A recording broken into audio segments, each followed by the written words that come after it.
Judges chapter 4. Again the Israelites did evil in the eyes of the Lord, now that Ehud was dead. So the Lord sold them into the hands of Jabin, king of Canaan, who reigned in Hazor. Sisera, the commander of his army, was based in Harosheth Hagoyim. Because he had 900 chariots fitted with iron and had cruelly oppressed the Israelites for 20 years, they cried to the Lord for help. Now Deborah, a prophet, the wife of Lapidoth, was leading Israel at that time. She held court under the palm of Deborah, between Ramah and Bethel, in the hill country of Ephraim. And the Israelites went up to her to have their disputes decided. She sent for Barak, son of Abinoam, from Kedesh in Naphtali, and said to him, "The Lord, the God of Israel, commands you, go, take with you 10,000 men of Naphtali and Zebulun, and lead them to Mount Tabor. I will lead Sisera, the commander of Jabin's army, with his chariots and his troops, to the river Kishon, and give him into your hands." Barak said to her, "If you go with me, I will go. But if you don't go with me, I won't go." "Certainly I will go with you," said Deborah.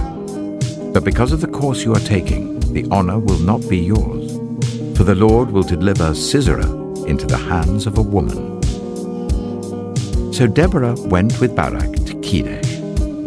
There Barak summoned Zebulun and Naphtali, and 10,000 men went up under his command.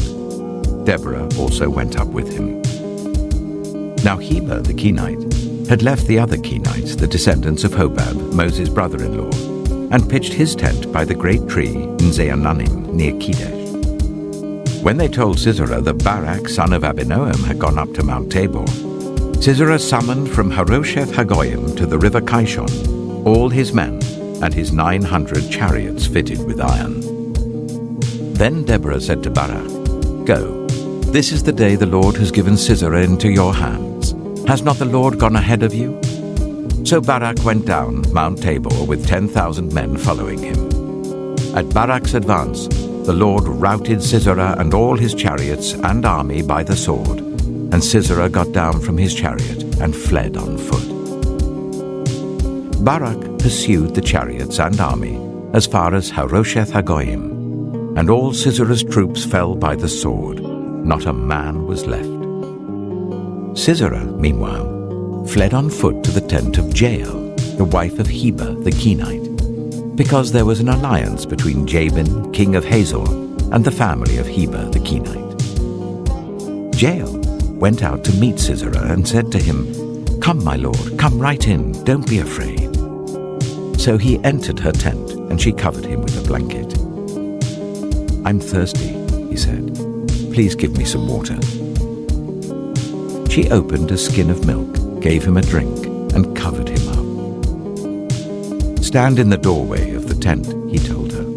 "If someone comes and asks you, 'Is anyone in there?' say no." But Jael, Heber's wife, picked up a tent peg and a hammer, and went quietly to him while he lay fast asleep, exhausted. She drove the peg through his temple into the ground, and he died. Just then, Barak came by in pursuit of Sisera, and Jael went out to meet him. "Come," she said, "I will show you the man you're looking for." So he went in with her, and there lay Sisera with the tent peg through his temple, dead. On that day, God subdued Jabin, king of Canaan, before the Israelites. And the hand of the Israelites pressed harder and harder against Jabin, king of Canaan, until they destroyed him.